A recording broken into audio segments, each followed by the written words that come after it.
Segunda de Corintios vamos a terminar el capítulo 6, aunque de cierto modo, porque luego vamos a volver al versículo 11 al 13, porque si ustedes pueden ver allí, apreciar, hay una especie de paréntesis. El versículo 11 al 13 está hablando sobre el amor de Pablo por la congregación y cómo él les está pidiendo también que la congregación se abra hacia él, no sean estrechos en sí mismos. Y luego aparece algo que aparentemente está como fuera de lugar, y este es un paréntesis. No os unáis en yugo desigual con los incrédulos, porque ¿qué compañerismo tiene la justicia con la injusticia y qué comunión la luz con las tinieblas? ¿Qué concordia Cristo con Belial o qué parte el creyente con el incrédulo? ¿O qué acuerdo hay entre el templo de Dios y los ídolos? Porque vosotros sois el templo del Dios viviente, como Dios dijo, habitaré y andaré entre ellos y seré su Dios, y ellos serán mi pueblo, por lo cual salid de en medio de ellos y apartaos, dice el Señor, y no toquéis lo inmundo, y yo os recibiré, y seré para vosotros por Padre, y vosotros me seréis hijos e hijas, dice el Señor Todopoderoso. Así que, amados, puesto que tenemos tales promesas, limpiémonos de toda contaminación de carne y de espíritu, perfeccionando la santidad en el temor de Dios. Y luego, versículo 2 al 4, notan cómo continúa con el pensamiento del capítulo 6, versículos 11 al 13. Admitidnos, a nadie hemos agraviado, a nadie hemos corrompido, a nadie hemos engañado. No lo digo para condenaros, pues ya he dicho antes que estáis en nuestro corazón para morir y para vivir juntamente. Mucha franqueza tengo con vosotros, mucho me glorío con respecto de vosotros, lleno estoy de consolación, sobreabundo de gozo en todas nuestras tribulaciones. Es decir, continúa con el pensamiento de los versículos 11 al 13 del capítulo 6. Entonces, el capítulo 6, versículo 14 al 7.1 es una especie de paréntesis allí en la redacción de la carta que el apóstol Pablo está enviando a los Corintios, que es la segunda carta, y como ya hemos visto, tiene el propósito central de poder defender su ministerio, su autoridad apostólica en medio de los cuestionamientos que habían surgido por algunos falsos profetas, falsos maestros que ingresaron a la iglesia y estaban desviando a los creyentes del camino correcto, poniendo en duda al mensajero Pablo, estaban poniendo en duda el mensaje, el evangelio. Por eso él tiene que entrar a poder defender su ministerio para que no se produzca una división mayor en la iglesia y pueda perjudicar a los creyentes de Corinto. Ahora, los versículos 14 al 7.1, que es lo que vamos a ver en el día de hoy, nos ponen en una perspectiva, diría yo, bastante contemporánea, porque lo que Pablo escribió aquí tiene que ver también con lo que está sucediendo en el día de hoy en la iglesia del Señor Jesucristo. Y tiene que ver con un llamado, con una exhortación, con un mandato claro que comienza en el versículo 14, que constituye la primera frase que aparece en ese lugar. No os unáis en yugo desigual con los incrédulos. Eso es categórico el apóstol Pablo al hacer esta aseveración. ¿Y qué es lo que muestra posteriormente? La razón por la cual no hay que unirse en yugo con los incrédulos. Luego da la base, el fundamento escritural del Antiguo Testamento que precisamente llama lo mismo, y luego la práctica en sí en el capítulo 7, versículo 1, de lo que tiene que ver esta separación. Ese es el concepto. Y la verdad es que la Biblia está llena de eso. En el Antiguo Testamento el Señor escogió a un pueblo llamado Israel, lo tomó, lo sacó de la esclavitud de Egipto y lo apartó para sí. Y este concepto de apartar es separar con un propósito, con un objetivo distinto al que antes tenía. Escogió a Israel en Abraham, recuerdan, después en Isaac, luego en Jacob y en los 12 hijos de Jacob, y constituyó una nación y la apartó, la tomó para sí, la apartó con el propósito de poder usar como instrumento a esa nación para que muchos otros pueblos pudiesen conocer al único Dios verdadero. Ese es el objetivo, la misión que Dios le dio a Israel en el Antiguo Testamento. Pero para poder ser un impacto en medio del mundo, necesariamente tenía que ser un pueblo distinto, y esta es otra palabra o sinónimo que podríamos usar para separación. Apartar, separar, diferente, Alguien dijo en una ocasión, un teólogo, que la verdad un creyente podría ser calificado con una sola palabra, y esto es diferente. Y eso es lo que toda la Biblia muestra. Así como Israel fue apartado, así también cada uno de los creyentes ha sido escogido por Dios antes de la fundación del mundo. Efesios capítulo 1, versículo 4. Fue tomado por Dios, apartado, separado de todo lo demás para poder glorificar al Señor por medio de una vida distinta al resto.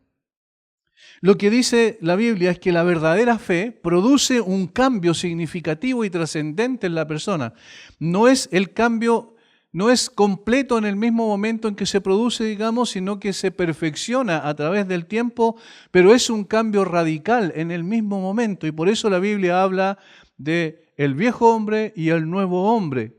Y por eso la Biblia habla de que las personas naturalmente vivían separados de Dios, sin ningún conocimiento del Dios verdadero, yendo en contra de la voluntad de Dios, viviendo de espaldas a Dios, y Dios interviene en un momento determinado por medio de su palabra, los lleva al arrepentimiento y a la fe, y entonces los transforma, los cambia en toda su perspectiva. Es un cambio radical. Por eso el apóstol Pablo dijo: si alguno está en Cristo, nueva criatura es. Las cosas viejas pasaron y aquí todas son hechas nuevas. Hay un cambio radical. La conversión implica que Dios nos libra de la potestad de las tinieblas y nos traslada al reino de su amado Hijo. Ese es un cambio sustancial de posición. Es lo que dice Pablo a los Colosenses en el capítulo 1. Hemos sido librados de la potestad de las tinieblas y trasladados al reino de su amado Hijo. ¿Ven el cambio que se produce? Desde el momento en que la persona ha puesto su fe en Cristo, se produce una separación necesariamente con aquellos que no la profesan. Esto es bastante lógico porque el creyente vive de una manera distinta a los demás, piensa, siente y actúa conforme a otros parámetros de aquellos que no lo son. Sus anhelos son distintos, sus intereses son distintos, sus propósitos de vida son distintos, sus objetivos, sus principios, sus valores son diferentes.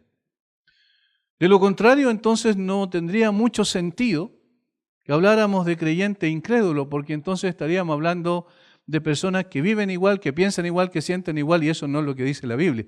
La Biblia dice que hubo un cambio absoluto en la parte esencial del corazón del hombre, y entonces la persona comienza a tener perspectivas diferentes de la vida. Empieza a interpretar la realidad desde la perspectiva de Dios, a través de la palabra de Dios, y entonces es lógico que pueda marcarse una diferencia entre aquel que ha creído y aquel que aún no cree. En la iglesia primitiva, por ejemplo, los creyentes tuvieron que enfrentar esta realidad, teniendo que pagar un alto costo en muchas ocasiones por permanecer fieles a Cristo. Recordemos que el cristianismo muy pronto salió de los márgenes de Israel. Capítulo 8 ya, y capítulo 9 particularmente del libro de los Hechos ya muestra cómo salió de los márgenes de Israel. Judea, primero Jerusalén, Judea, Samaria, y luego salió hacia Antioquía de Siria en el norte y posteriormente a toda el Asia Menor a través de la predicación y el ministerio del apóstol Pablo, y finalmente también alcanzó inclusive a Europa, Filipo, Tesalónica, Corinto, Atenas y todas estas naciones que pertenecían a Europa, en Macedonia y en Grecia, en el sur. Por tanto, no permaneció mucho tiempo en Israel, sino que se expandió, comenzó a crecer. Y los creyentes eran conscientes que no podían adherir a ciertas cosas que eran propias del sistema pagano en el cual ellos vivían. Casi todo lo que se hacía tenía relación con la adoración a dioses paganos en ese tiempo. Por tanto, los creyentes encontraron ahí un choque cultural muy fuerte, porque cuando se convirtieron al Señor, cuando se produjo el cambio en su manera de pensar, de sentir, entonces ellos se encontraron con una situación compleja. Porque, por ejemplo, cuando iban a alguna reunión social, necesariamente la mayoría de las veces hacían una ofrenda a los dioses paganos. Incluso las festividades las hacían en los templos paganos, y hacían una ofrenda a los dioses paganos, una libación con vino que se llamaba, que era rociar el primer vaso de vino como una forma de ofrendar o de dar gracias a los dioses paganos. Por tanto, ellos vivieron en un sistema pagano siendo creyentes, y allí es donde se producían los roces y la necesidad de separación. Y para separarse, como dije, tuvieron que pagar un alto costo. El teólogo William Barclay dice: es difícil darse cuenta de cuántas separaciones conllevaba el Evangelio para los que lo aceptaban en aquel tiempo. A menudo quería decir que una persona tenía que abandonar su profesión. Supongamos que se trataba de un constructor. ¿Qué le pasaría si a su empresa le salía un trabajo de construir un templo pagano? O supongamos que era sastre. ¿Qué le pasaría si se le contratara para hacer las vestiduras de los sacerdotes paganos? O supongamos que fuera soldado. A la entrada de todos los cuarteles y campamentos ardía la llama del altar consagrado a la divinidad del César.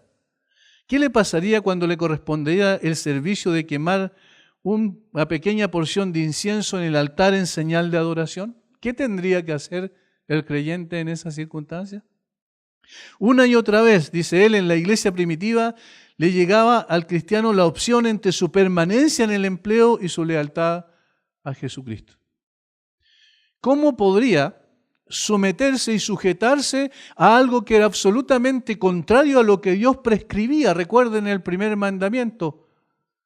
Es bastante claro. No tendrás dioses ajenos delante de mí. El Señor es un Dios celoso, dice la Escritura. ¿Qué hacían entonces ellos cuando conocían al Señor Jesucristo? Se dice en una ocasión que vino uno a Tertuliano, uno de los padres de iglesia, le contó su problema y luego dijo: pero después de todo tengo que vivir, dijo él. Y Tertuliano le respondió lo siguiente: ¿estás seguro de que tienes que vivir? En otras palabras, es preferible que des tu vida antes de poder rendirte ante el paganismo. ¿Qué prefieres hacer? ¿Vas a seguir con tu vida tal cual como el mundo la establece según los parámetros y la filosofía del mundo? ¿O vas a entender que necesitas separarte de esas cosas, aunque estés en un medio donde el mundo rija, ¿cierto?, según su pensamiento, su filosofía o su ideología? Pero tú tienes que vivir allí, pero no vivir de acuerdo a cómo ellos viven. Ese es el concepto de separación. Necesariamente estamos aquí en este mundo y vamos a tener relaciones con personas que no son creyentes, nuestros propios vecinos, nuestros propios compañeros de trabajo. Los chicos en el colegio también se van a relacionar con personas que no lo son.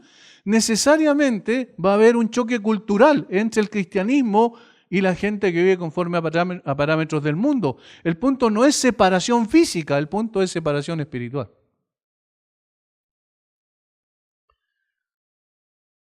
Todo lo que pasaba en la antigüedad es evidente en cuanto al choque que se producía, porque el cristianismo es contracultural.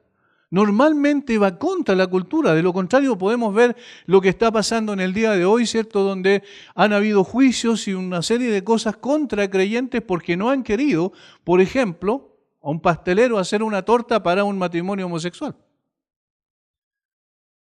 O una persona dueña de una imprenta no ha querido imprimir partes de un matrimonio homosexual. Y entonces eso ha traído como consecuencia que lo han puesto entre la espada y la pared y le han dicho: tú tienes que hacerlo porque eso es discriminación. Y muchos de ellos se han negado y han tenido que pagar un costo también por causa de ello. Por tanto, lo que aquí Pablo menciona respecto a lo que es el cristianismo en cuanto a su separación de las cosas del mundo, de la filosofía, del pensamiento del mundo, de la forma de vivir del mundo, es algo que necesariamente tiene que producirse, porque la Biblia dice que los creyentes viven de una manera distinta, piensan de una manera distinta, tienen propósitos y objetivos distintos.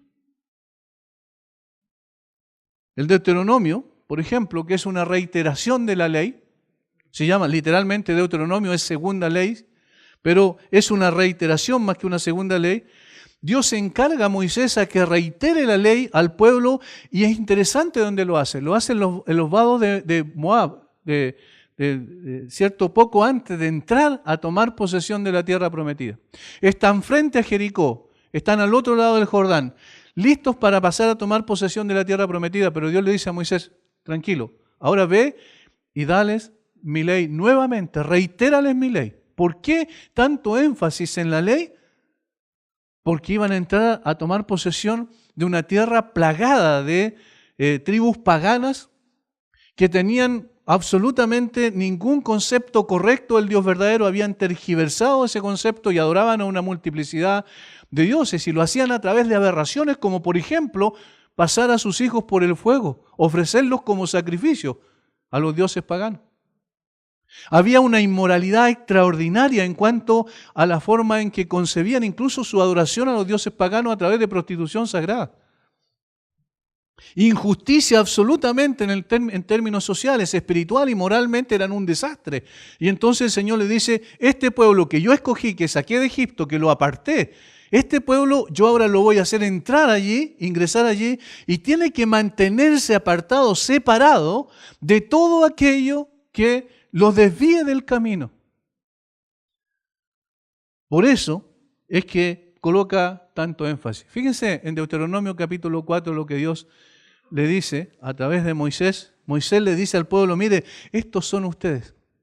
No se olviden nunca de esto. No se olviden nunca de que la palabra de Dios es la que debe regir sus vidas, la forma en que ustedes ordenan su familia, la forma en que ustedes tienen que vivir. Deuteronomio 4:1 en adelante. Ahora pues, oh Israel, oye los estatutos y decretos que yo os enseño para que los ejecutéis y viváis y entréis y poseáis la tierra que Jehová, el Dios de vuestros padres, os ha dado.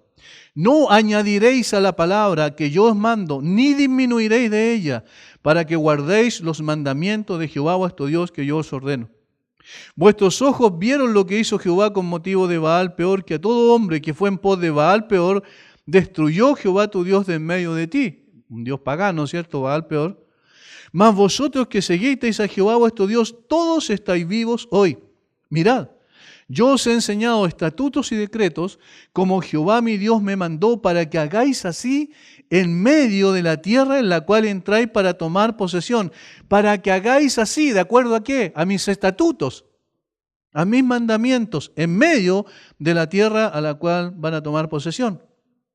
Guardadlos pues y ponedlos por obra, porque esta es vuestra sabiduría y vuestra inteligencia ante los ojos de los pueblos, los cuales, miren, este es el propósito de separación, los cuales oirán todos estos estatutos y dirán, ciertamente pueblo sabio y entendido, nación grande es esta. Porque ¿qué nación grande hay que tenga dioses tan cercanos a ellos como lo está Jehová nuestro Dios en todo cuanto le pedimos? ¿Y qué nación grande hay que tenga estatutos y juicios justos como es toda esta ley que yo pongo hoy delante de vosotros? ¿Cuáles eran los distintivos de Israel? El Dios verdadero era su Dios, era un Dios cercano a ellos. ¿Cuál era el otro distintivo? Tenían la palabra de Dios con ellos y era la que debía regir su vida. El ordenamiento que tenían que tener, el ordenamiento incluso civil que tenía Israel, tenía relación con la palabra de Dios. El ordenamiento religioso, el ordenamiento espiritual, todo estaba dado por la palabra. Pero iban a entrar ¿a dónde? A estar en medio de pueblos absolutamente paganos, sin un conocimiento del Dios verdadero, y allí en medio de ellos debían moverse y manifestar que ellos eran distintos. Ahora, ¿qué es lo que entonces el apóstol Pablo le está diciendo? Aquí a los creyentes en Corinto y a cada uno de los creyentes en todas las épocas. Por esa razón, porque ustedes son distintos, porque Dios los ha apartado, los ha redimido, los ha sacado de la esclavitud del pecado, les ha dado una vida nueva, distinta, entonces vivan de una manera distinta y no se unan en yugo desigual con los incrédulos. Cuidado, no se mezclen, no hagan un sincretismo de creencias. En el día de hoy eso es prácticamente un hecho en muchos aspectos. Muchas personas transan con sus principios por quedar bien con las demás personas. Transan con la verdad por quedar bien con las personas de trabajo, ¿cierto? Con sus compañeros de trabajo. Hermanos, esto es lo contrario a lo que dice la Biblia. Necesitamos entender la necesidad de separación, que es precisamente la razón por la cual se escribió el libro de Levítico, por ejemplo. Uno de los libros que la persona lee y dice, pero ¿por qué estas cosas? Una cantidad de leyes, pero tiene que ver principalmente con este principio, separación entre lo inmundo y lo santo. Eso es lo que tiene que ver Deuteronomio. Hoy se nos llama a separarnos pero no físicamente de los incrédulos, porque de lo contrario tendríamos que salir del mundo, sino espiritualmente. Vivir en medio de una sociedad, pero sin vivir como vive la sociedad. Ese es el principio. Vivir en medio de una sociedad del mundo que no tiene a Dios en cuenta. Cada vez en Chile es más evidente esto. Pero vivir en medio de la sociedad, pero no vivir como la sociedad vive. Estar en el mundo, dijo el Señor Jesucristo, sin ser del mundo. La pertenencia del creyente es la pertenencia a Dios. Dios le ha salvado, Dios le ha redimido. Vosotros sois pueblo escogido por Dios, nación santa. ¿Ven? Separado para Dios. Pero dentro, ¿dónde viven? Dentro de un mundo que no vive de esa manera. El Señor Jesucristo vivió entre la gente. Incluso tuvo relaciones, digamos, de una cierta acercamiento para poder llevarles al conocimiento de la verdad a personas que eran absolutamente detestadas por la sociedad de su tiempo, por los religiosos de su tiempo, los fariseos y los saduceos, como por ejemplo a las prostitutas, como los publicanos, que eran ladrones, en definitiva, explotadores de su propia nación, y muchas otras personas que eran dejados de lado por la mayoría de la gente, mirados mal. Pero ¿para qué Él vivió al lado de ellos? ¿Para qué Él estuvo con ellos? Para poder llevarles a la salvación. No vivió como ellos, pero vivió entre ellos. Por eso es que es importante aclarar que la separación de la cual habla Pablo aquí no significa que estamos llamados a no tener ninguna asociación con aquellos que no profesan la fe cristiana. Eso sería absurdo. Tendríamos que vivir en una burbuja. Y así, lamentablemente, lo entendieron en forma equivocada los monjes, el que se apartaron a los monasterios en el tiempo del monasticismo para vivir una vida de consagración y dedicación y adoración a Dios, pero se dieron cuenta que lamentablemente al separarse perdieron su misión. ¿Cuál era su misión? Ir y predicar el Evangelio a toda criatura. ¿Cómo va a predicar el Evangelio si está en una montaña durante toda su vida en una separación que no es bíblica? Ahora, la iglesia está en el mundo, pero no es del mundo. Los creyentes vivimos en este mundo, pero no somos del mundo. Entonces hay que diferenciar. No se trata de separación física, eso sería legalismo absurdo. Eso es lo que los fariseos hacían. Gracias a Dios porque no soy como este publicano. No, yo soy bueno. Yo oro, yo doy diezmos, yo doy mis diezmos, bien dice el texto. Yo ayuno. Entonces yo soy mejor que él. No, esa separación es absurda, es el legalismo. Ningún creyente es mejor que un incrédulo, ninguno. La diferencia lo hace la gracia de Dios, simplemente como cantábamos recién. Sin embargo, el creyente es llamado a vivir en separación. Ese es el tema de estos versículos. Para un mejor desarrollo de esto, vamos a entrar al texto enseguida, lo dividiremos en 4 partes. Primero veremos la separación demandada, versículo 14. Luego, en segundo lugar, la separación ilustrada, versículos 14 al 16. En tercer lugar, la separación confirmada por la Escritura, versículos 16 y 18, y la separación practicada, capítulo 7, versículo 1. Notemos la primera, la separación demandada. No os unáis en yugo desigual con los incrédulos. Esto es lo que gobierna el texto. Este es el pensamiento dominante del texto. Esta frase la da.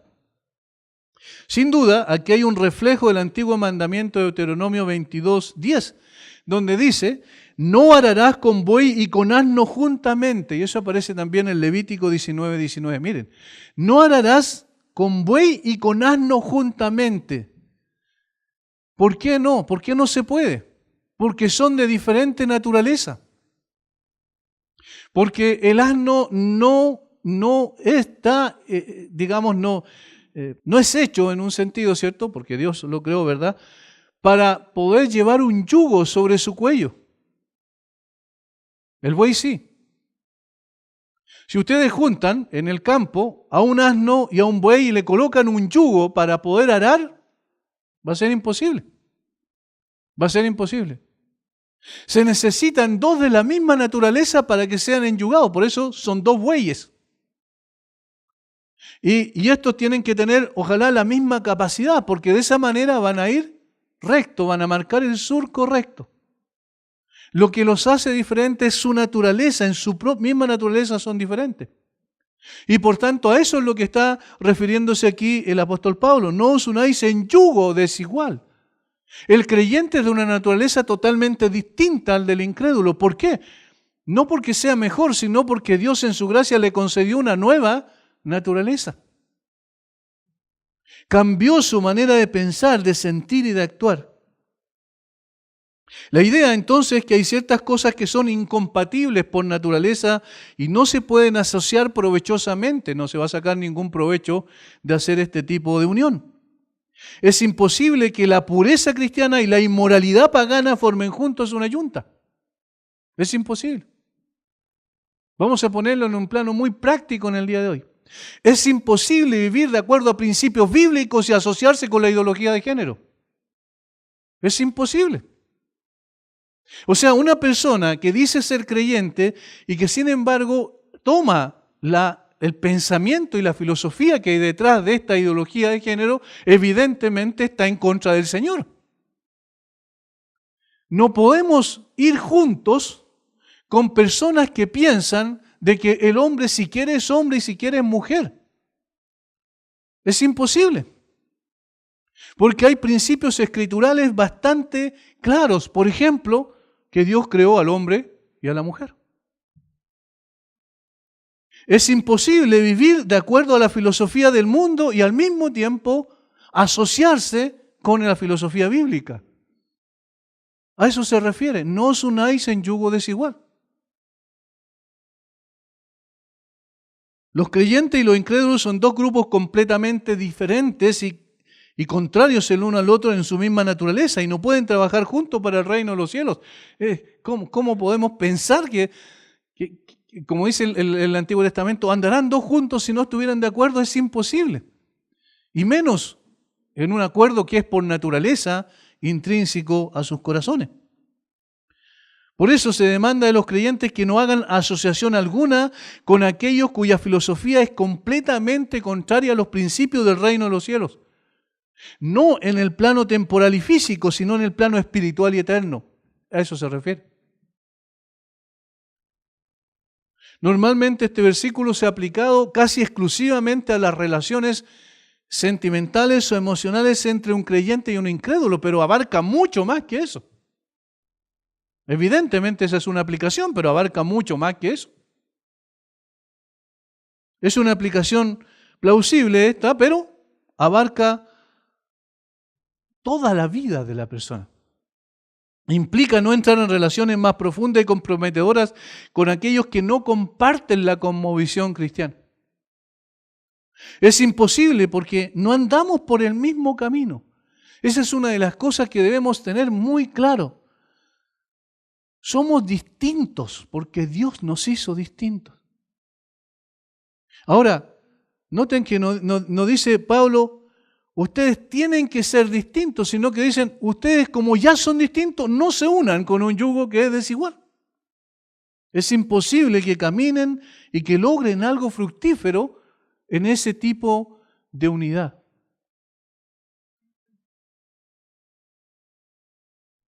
John MacArthur lo aplica también a las relaciones con personas que tienen una teología lejos de la ortodoxia cristiana. Y eso es lógico. Si alguien no vive de acuerdo a la Biblia o dice ser un creyente pero no está ni cerca de la Biblia, es imposible que andemos y tengamos la misma mirada. MacArthur dice, los creyentes sin discernimiento que se unen en una causa espiritual con la forma no bíblica del cristianismo u otras religiones falsas abren la puerta de par en par a la infiltración satánica y pierden la bendición de Dios. Los creyentes sin discernimiento, y eso es interesante porque el problema de la iglesia en el día de hoy es muchas veces la falta de discernimiento, de comprensión. ¿Qué es el cristianismo y cómo vive un creyente? Es una falta de comprensión de lo que es el cristianismo. Por eso, cuando Pablo dice, no os unáis en yugo desigual, está diciendo, ustedes deben concebirse como distintos. Y al concebirse como distintos, entonces sus pensamientos no pueden ser los pensamientos del mundo. Y entonces sus propósitos no pueden ser los propósitos del mundo.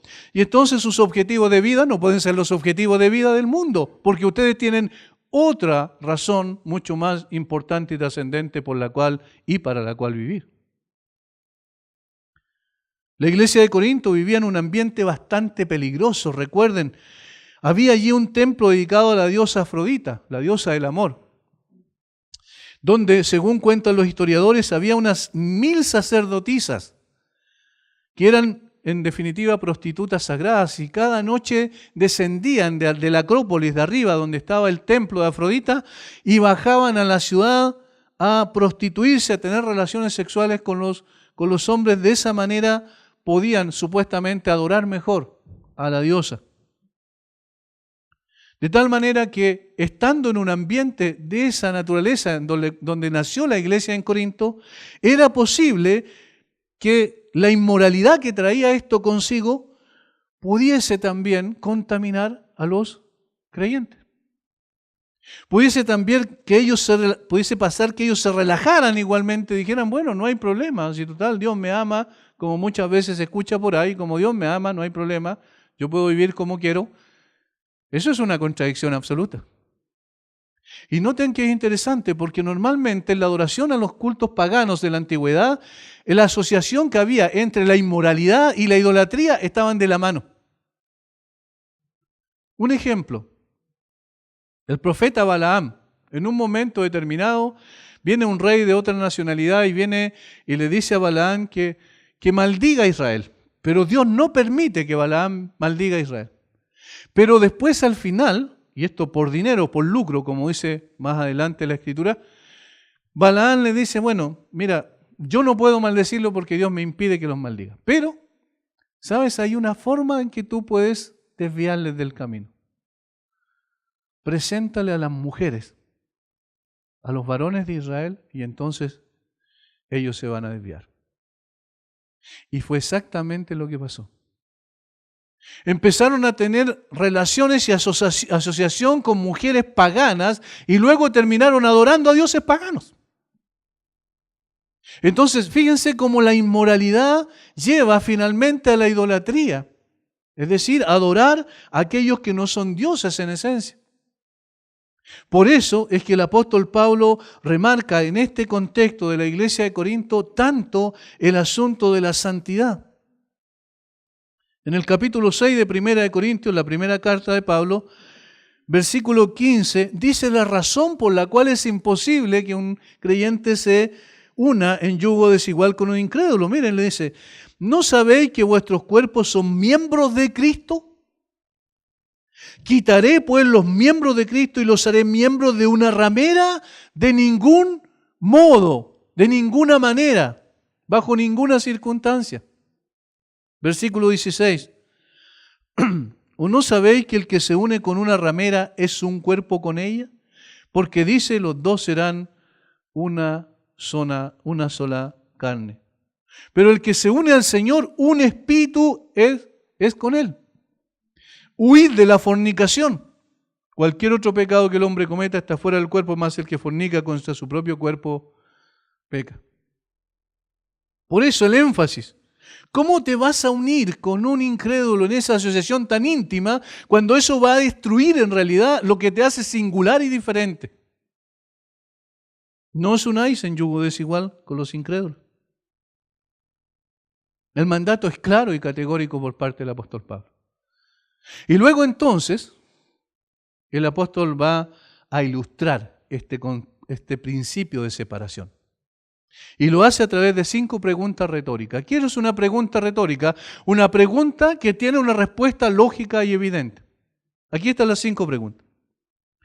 ¿Qué compañerismo tiene la justicia con la injusticia? Segundo, ¿y qué comunión la luz con las tinieblas? Tercero, ¿y qué concordia Cristo con Belial? Cuarto, ¿o qué parte el creyente con el incrédulo? 5, ¿y qué acuerdo hay entre el templo de Dios y los ídolos?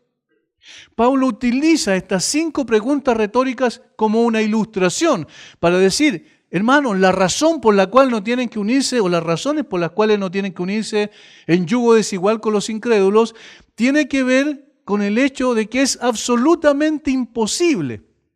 Si estas 5 cosas fuesen posibles, entonces podrían unirse en yugo desigual con los incrédulos. Pero esto es imposible, los coloca en un antagonismo. Fíjense, primera pregunta. ¿Qué compañerismo tiene la justicia con la injusticia? En términos gramaticales, la justicia tiene como antónimo la injusticia, ¿verdad? No como sinónimo.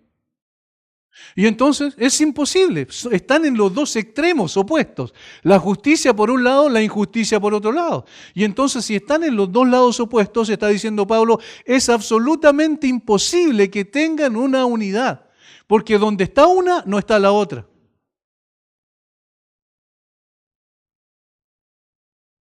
La palabra compañerismo aquí es sinónima de comunión. ¿Qué compañerismo? ¿Qué comunión? Y comunión es una unión común, es decir, con objetivos, con principios similares. ¿Qué compañerismo puede tener la justicia con la injusticia? Esto describe una relación de vida y esfuerzos comunes. ¿Pueden estar juntos, caminar juntos? La injusticia es antónima de la justicia. La justicia es sometimiento a la ley de Dios. La justicia es, Dios, tú eres verdadero, tú tienes razón. Dios, todo lo que tú dices es verdad, yo creo en ti, esa es la justicia. Yo me someto a la autoridad de tu palabra. Yo vivo de acuerdo a tus parámetros, Señor. ¿Y la injusticia? Es todo lo contrario. La injusticia es transgresión a la misma ley en la cual el creyente se deleita. Es evidente en este contraste que los creyentes están representados por la justicia, porque a estos se le ha imputado la justicia de Cristo y se llaman justos según la Biblia. No justos porque sean en carácter, sino justos posicionalmente porque Cristo ha traspasado su justicia a cada uno de los creyentes, eso dice la Biblia.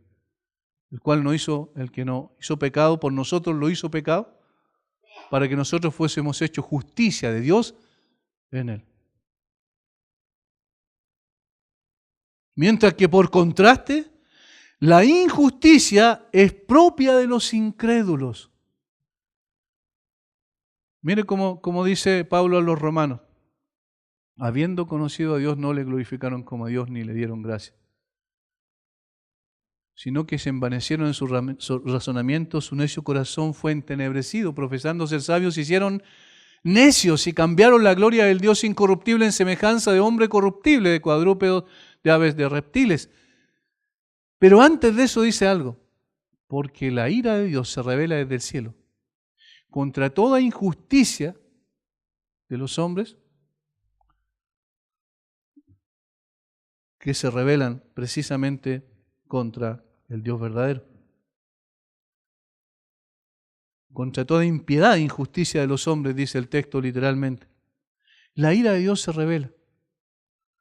Porque obviamente es contrario al carácter de Dios. Porque los hombres detienen con injusticia la verdad. Entonces el punto es aquí. Si tú quieres vivir, porque así tiene que ser en un creyente, en la senda y el camino que Dios te ha trazado, que es un camino de justicia, según la palabra de Dios, los parámetros de Dios, no según la opinión del hombre, no según la opinión de las mayorías, no según la opinión a la ideología que preponderante en una sociedad determinada donde tú estás viviendo, sino según la palabra de Dios, ¿cómo entonces te vas a asociar? Vas a tener compañerismo y comunión con aquellos que no tienen ningún respeto por la palabra de Dios, con aquellos que no tienen ningún amor por el Dios tuyo. ¿Puede haber algún tipo de asociación propicia? Es interesante que la palabra injusticia de aquí es anomía, de donde viene la palabra anomos, que significa sin ley. Nomos es ley. Las personas que tienen su propia ley. ¿Dónde nació esto? En el huerto del Edén, ¿recuerdan? Cuando Dios le dijo a Adán, ¿verdad?, que le transmitió sin duda a Eva lo que Dios le había establecido, de todos los árboles del huerto podrás comer, pero del árbol de la ciencia, el bien y el mal que está en el medio del huerto, no comerás de él, porque el día que de él comienes ciertamente morirás. Había allí una implicación que había algo moralmente malo que no debían ellos tomar, no debían ellos comer. Ahora, cuando peca, Eva dice, y vio la mujer que el árbol era bueno para comer. Miren cómo cambió las cosas. ¿Sobre qué base dice Eva que es bueno? Sobre la base de su propio corazón. ¿Sobre qué base dice Dios que es bueno? Sobre la base de su propio carácter. Y por eso en el día de hoy vivimos en una sociedad lamentablemente sin ley. Vivimos en una sociedad absolutamente inmoral, alejada de Dios, de sus parámetros. Cada uno vive como quiere, establece su vida en función de sus propios principios morales. Y entonces el punto es, si tú eres creyente, ¿vas a vivir como ellos? Absolutamente imposible, no puedes asociarte en ese compañerismo, no puede haber comunión, no tienen los mismos principios de vida. Los creyentes viven en sumisión a la ley de Cristo. Los justos y los injustos no pueden tener comunión. Ninguna asociación ni compañerismo entre ellos, son como el agua y el aceite. Sabemos lo que pasa. Pueden estar juntos pero nunca se unen, porque su naturaleza es distinta. Es imposible que se unan para los efectos de cosas eternas y trascendentes. Otra vez vuelvo a reiterar para que no nos vayamos a un extremo. ¿Eso significa entonces que no puedo hacer negocios con algún incrédulo? Por supuesto que eso no significa. Eso significa entonces que no puedo trabajar en un lugar ¿cierto? Donde no estén de acuerdo con mis principios. Eso no significa. Nosotros salimos de acá, salimos de nuestra casa y ya estamos expuestos a todo lo que es el mundo. El punto es que no vivas como ellos, no te unas y hagas lo mismo que ellos, no pienses como ellos, porque si piensas como ellos, entonces eres de ellos.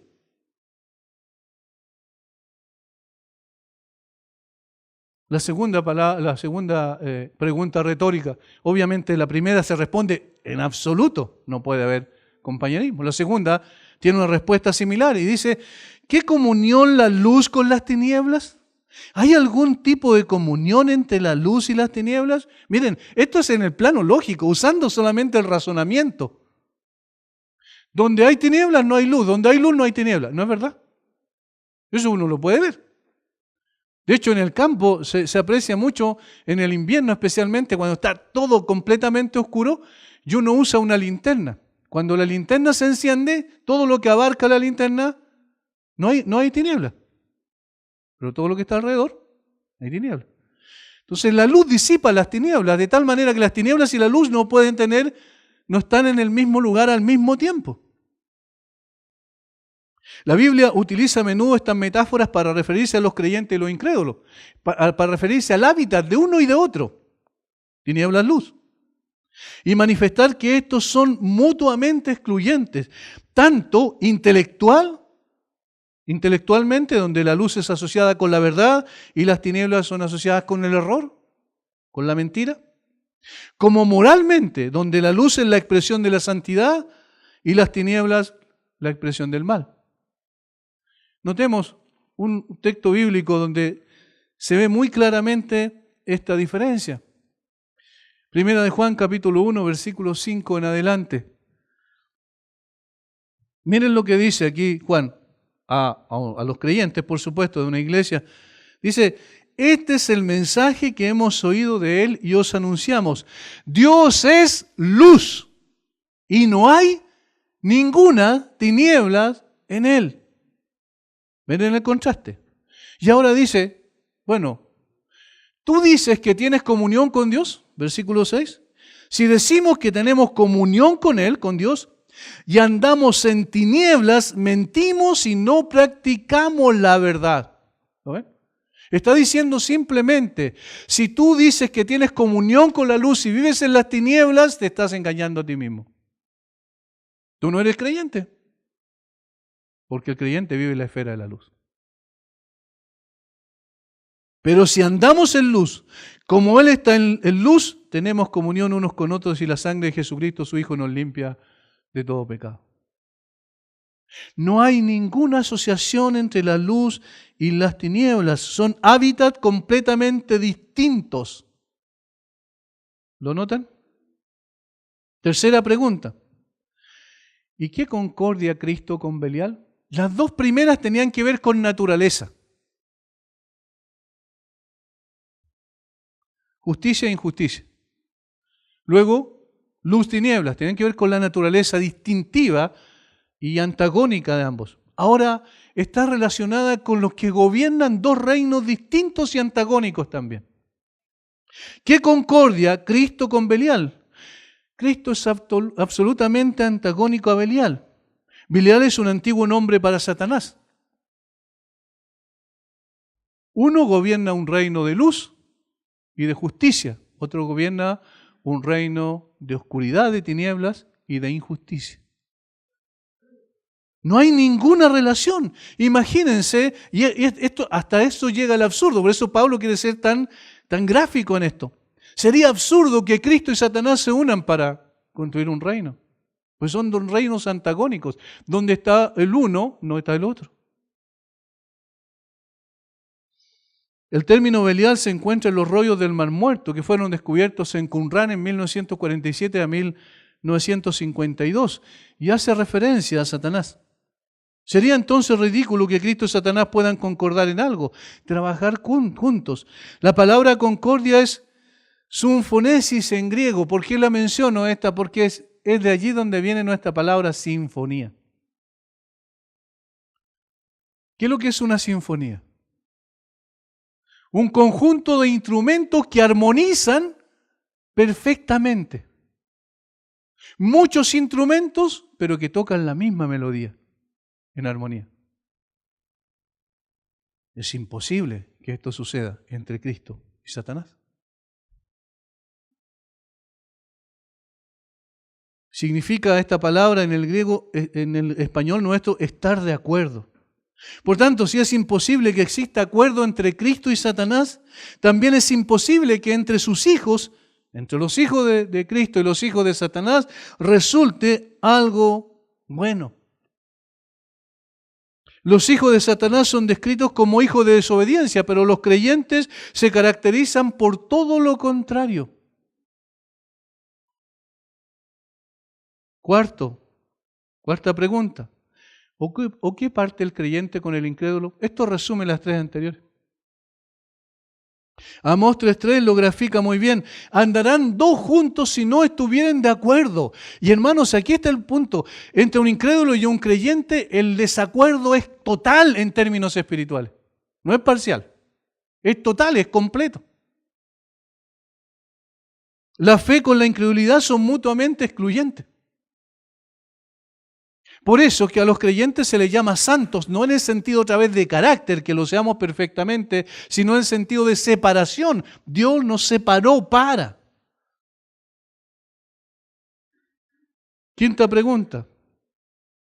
¿Y qué acuerdo hay entre el templo de Dios y los ídolos? Esta última pregunta retórica recalca el hecho de que el cristianismo es absolutamente antagónico y excluyente a todo tipo de espiritualidad o religión que no proceda de la misma fuente que son las Sagradas Escrituras. Es excluyente. ¿Por qué el cristianismo cae tan mal en esta sociedad? Por el concepto de tolerancia.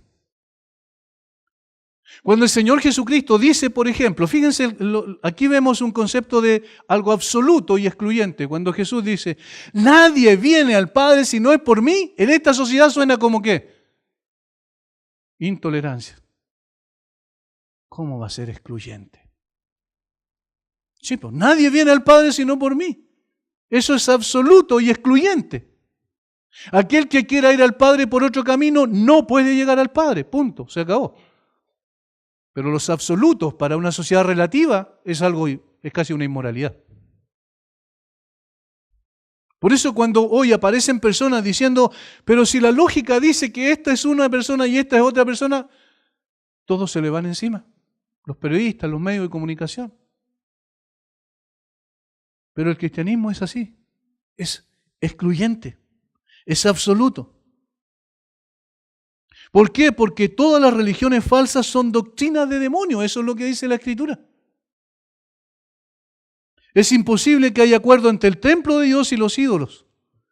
William Barclay dice, el pensamiento de Pablo se retrotrae a incidentes como el de Manasés, trayendo una imagen de fundición al templo de Dios, Segunda de Reyes 21, 1 al 9. No tenemos tiempo para leer esos textos, pero si alguien los quiere anotar y los lee después en su casa, Segunda de Reyes 21, 1 al 9. Manasés, uno de los peores reyes de Israel, trae una imagen de fundición al templo de Dios, quiere unir el templo de Dios con el paganismo. Josías destruye cosas semejantes en 2 de Reyes 23:3. Él hace todo lo contrario de su abuelo.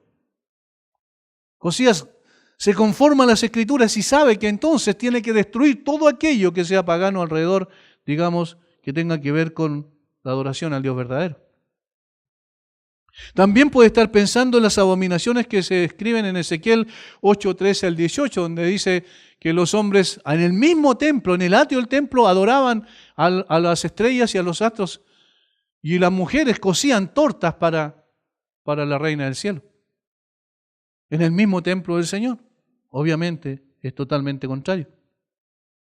Ahora, las consecuencias de eso fueron funestas, porque finalmente el Señor trajo la destrucción sobre la nación, como sabemos, en el 586 a.C.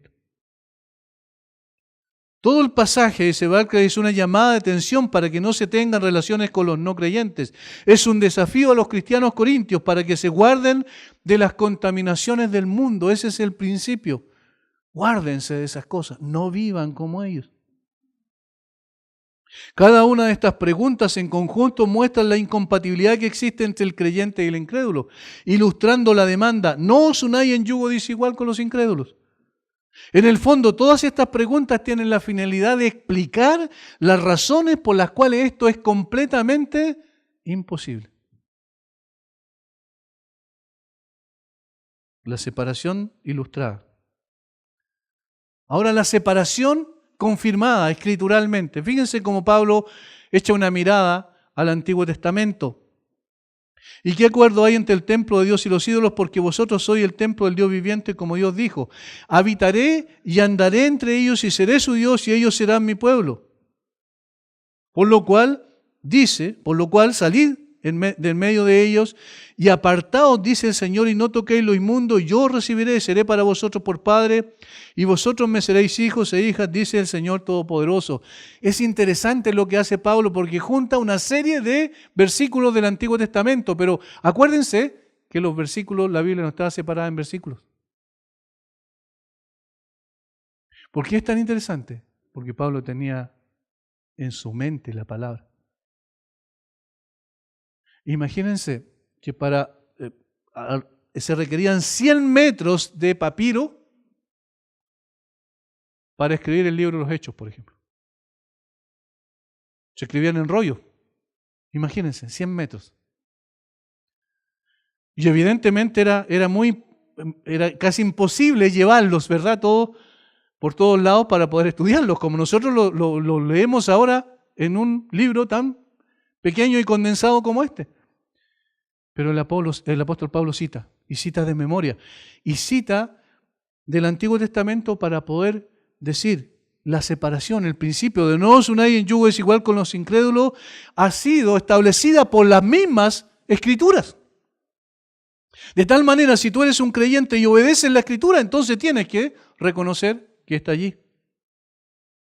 La primera cita, no tengo tiempo, me quedan 4 minutos nada más, pero la primera cita hace alusión a Levítico 26:12 y Ezequiel 37:27. No vamos a leerlo, si alguien lo quiere anotar, lo lee en su casa, donde Dios promete habitar entre su pueblo como una confirmación de que son suyos y para ellos de que el Señor es su Dios. Es decir, hay una relación. Habitaré en medio de vosotros. De esta forma son hechos propiedad exclusiva de Dios. Dios dice, este es mi pueblo, y ellos dicen, este es mi Dios. Y por tanto no pueden unirse a la fuerza de la religión pagana. Es imposible servir a Dios teniendo dos señores, ¿cierto? O amar a uno y aborrecer al otro, o aborrecer a uno y amar al otro. Eso el mismo Señor lo dijo. No se puede ser al mismo tiempo un participante de una falsa religión y de la iglesia del Dios viviente. O se está con los ídolos o con el Dios viviente. Salid en medio de ellos apartados, dice el Señor, y no toquéis lo inmundo. Por lo que la orden para cada creyente es salir del medio de ellos. Si estás en un lugar así, sale por amor a tu alma.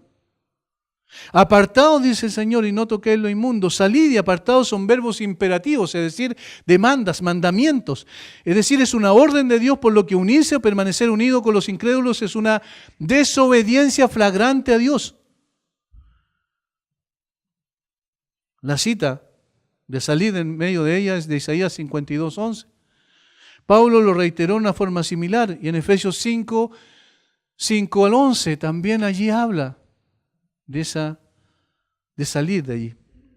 Los creyentes son siempre llamados en la Biblia a ser diferentes y separarse de los incrédulos.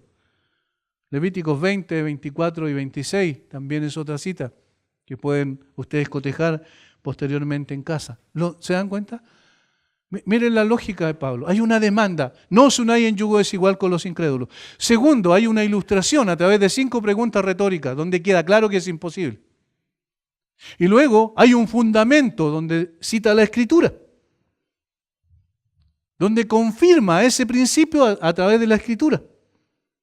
Y en cuarto lugar, hay un llamado a la acción, la separación practicada. Fíjense capítulo 7, versículo 1.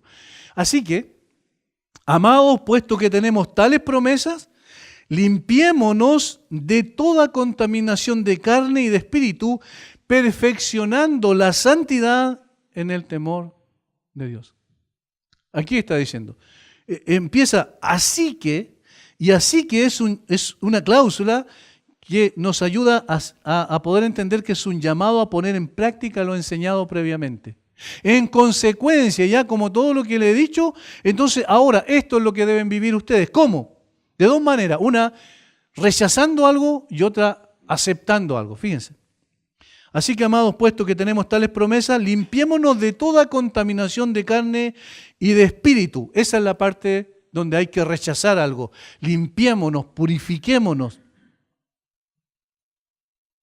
El llamado a limpiarse de toda contaminación es una palabra que es usada solo aquí en el Nuevo Testamento y se refiere a cuidarse de la contaminación religiosa especialmente, es decir, de aquella que aparece como verdadera pero no es verdadera, a la religión falsa.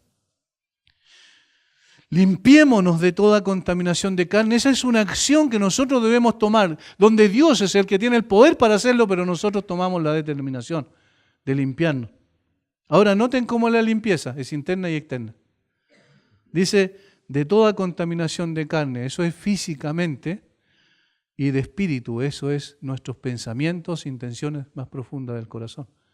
No solo en la acción externa, sino la motivación que nos lleva a esa acción. Recuerden una cita nada más cuando el Señor dice, no cometerás adulterio. ¿Oíste que fue dicho no cometerás adulterio? Pero yo os digo, si miraste a una mujer y la codiciaste en tu corazón, ya adulteraste con ella, ¿dónde? En tu corazón. ¿Ven? Limpiémonos de contaminación de carne, no solo física, sino también espiritualmente.